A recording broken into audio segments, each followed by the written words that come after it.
ce sont des emplois perdus. Ce sont des industries manquées et une richesse qui échappe à notre économie. Notre projet propose une voie.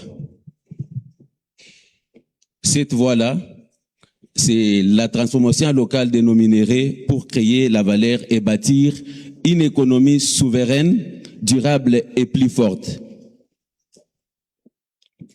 Ainsi, dans un contexte marqué par la transition énergétique et la croissance des industries technologiques, notre pays, la RDC,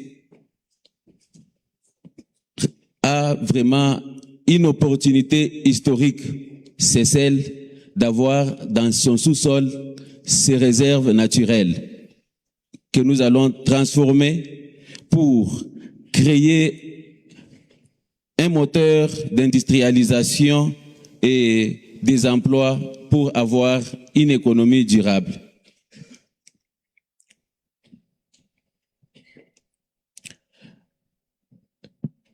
La plupart des gens se demandent c'est quoi le nickel à l'état brut.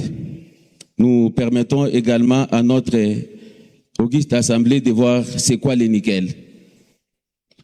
Notre projet va d'un constat. Il s'agit d'une exportation des minéraux à l'état brut, d'une faible industrialisation de notre pays, un taux observé de chômage et de perte de la valeur ajoutée.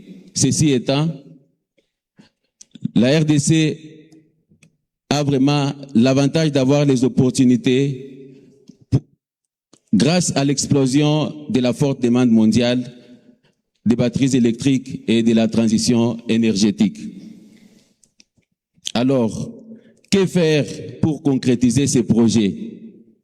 La création de Louloua Mining Cobalt, une société locale qui sera basée tout au long de la grande rivière Louloua, va nous aider à répondre à cette préoccupation. Notre projet consiste à créer une industrie intégrée de nickel avec comme coût d'investissement initial de 200 millions de dollars américains. La création de notre chaîne de valeur va se passer depuis l'exploitation, passant par le concassage, le raffinage, jusqu'à l'exportation des produits semi-finis, bien sûr, étant donné que notre société que nous allons créer sera une usine d'industrie intégrée. Alors, qu'est-ce qui nous motive que ce projet sera viable et rentable? Ce sont les clés de performance, de pilotage de performance, les indicateurs que nous avons mis en bas de notre tableau. Avec 200 millions de dollars, on va investir dans le secteur minier au Kasaï central. Cela va nous amener à un bénéfice annuel de 47,3 millions.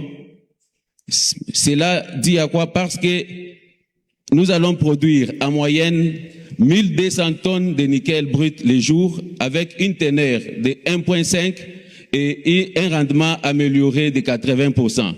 Ce qui va nous amener à une production annuelle d'au moins 5256 tonnes de nickel raffiné.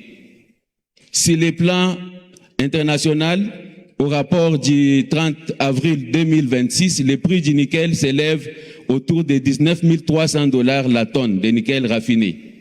Et nous avons pris une moyenne de 18 000 $ par tonne. Dans les industries de transformation, les coûts de production tournent autour de 40 et 60%. Et prenant la moyenne, ce qui veut dire que notre bénéfice annuel va représenter 50% du revenu ou bien de la production annuelle, et donc estimé à 47 304 000 $ américains. Alors, avec ceci, avec un taux d'actualisation de 12% sur 10 ans, notre valeur nette annuelle est de plus de 67 millions de dollars, avec un retour sur investissement de 28%, et notre délai de récupération du capital, le payback, est de 4 ans 2 mois, 22 jours, 1 heure, 40 minutes, 49 secondes et 18 tierces.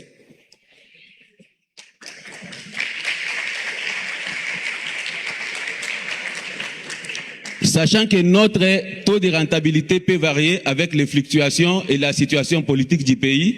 En cas de hausse, on peut atteindre 30% si les prix haussés, et en cas de baisse, on peut baisser jusqu'à 21%, à 15% plutôt.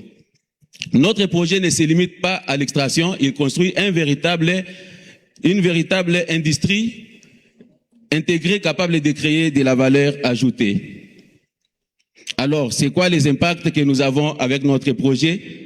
Sur le plan économique, il y aura augmentation des exportations au lieu de dépendre des importations.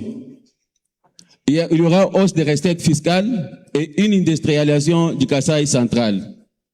Les impacts sociaux, il y aura création d'emplois directs et indirects, formation de jeunes, inclusion des communautés locales qui sont marginalisées, souvent avec l'exploitation artisanale. Enfin, sur le plan environnemental, il y aura création d'une énergie hybride avec l'hydroélectricité et le solaire, la réduction des impacts environnementaux et ainsi une gestion responsable des déchets miniers. Tout projet ne manque pas de risques. Notre projet a des risques. Nous avons au Kasaï central le déficit en énergie. Et comme solution, nous proposons la solution d'hydroélectricité et de solaire. Il peut y arriver que dans ces projets, il manque les investissements. Nous avons proposé les PPP et investisseurs. Les PPP, comme venait de le dire notre prédécesseur, c'est les partenariats publics-privés.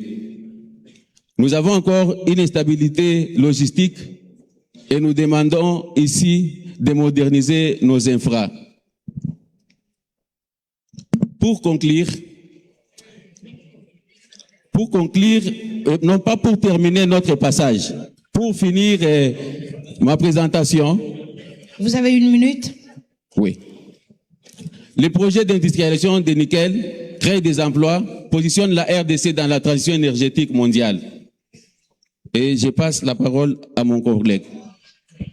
Merci. Alors qu'on n'a pas assez de minutes, il y a Richard Roti qui a parlé en 1993. Il dit que le pays détenteur de ressources naturelles sont souvent des pays dépendants des pays industrialisés.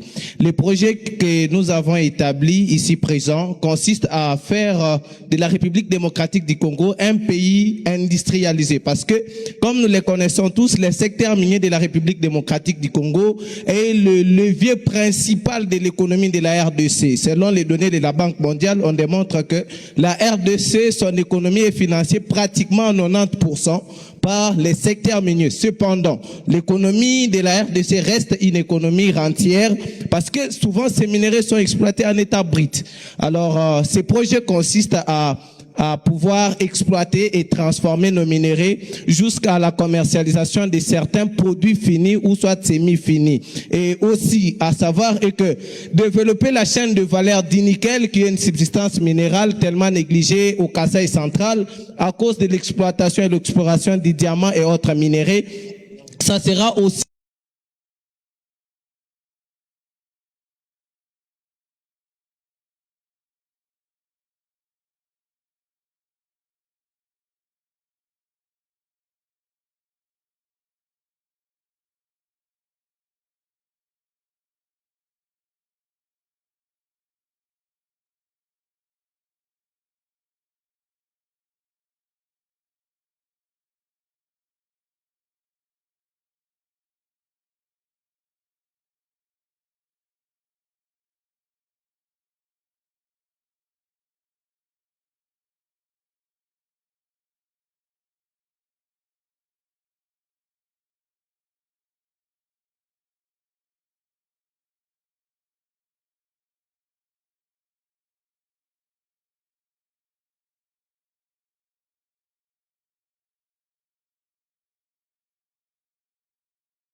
Quelquefois, parler peu, c'est parler fort et parler bien. Ben oui, hein.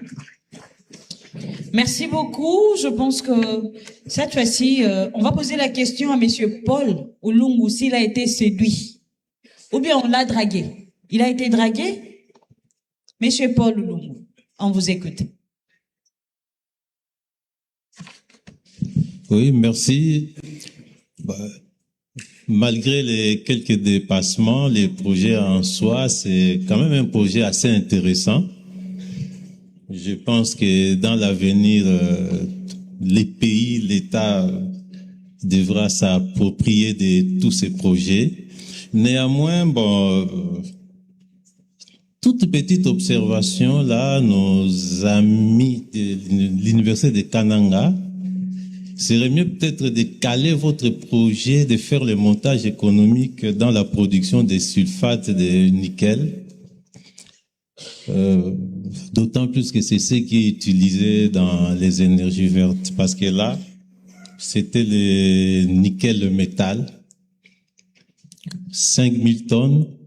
Vous voyez ça peut-être à la hausse. C'est un peu très bas. Merci. Merci. Merci beaucoup. Merci beaucoup à vos excellences, messieurs et madame la ministre, vous qui nous venez de l'université de Canon. Alors, retournons à la capitale congolaise. De retour à Kinshasa, on va